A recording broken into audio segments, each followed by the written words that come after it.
ரொம்பவும் சுலபமான முறையில் கொக்கி எப்படி தைக்கலான்னு சொல்லித்தர போகிறேன், வாங்க பார்க்கலாம். Welcome to my channel.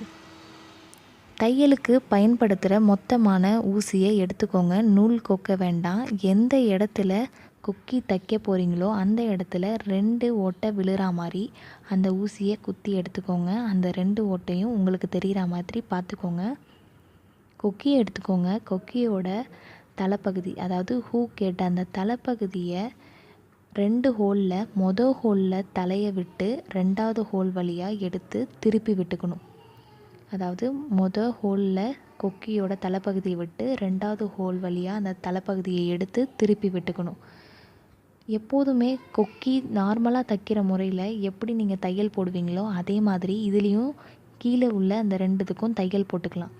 அதாவது சின்ன ஊசியில் நூல் கோத்துக்கிட்டு ஓட்டையில் 3 முடிச்சோம், 2வது இதில் 3 முடிச்சோம் போட்டு நூலை கட் பண்ணிக்கலாம். இது நல்லா டைட்டாக இருக்கும்.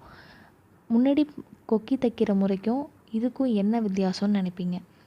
அதாவது முன்னாடி கொக்கி தைக்கிற முறைக்கு தலைப்பகுதியில் நிறைய முடிச்சு போடுவோம்.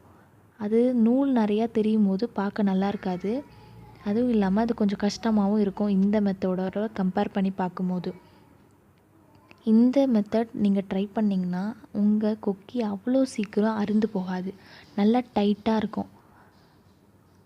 இந்த மாதிரி ஹோல் போட்டு அதில் கொக்கியை திருப்பி விட்டு பண்ணும்போது இந்த மெத்தடை ட்ரை பண்ணி பாருங்கள்.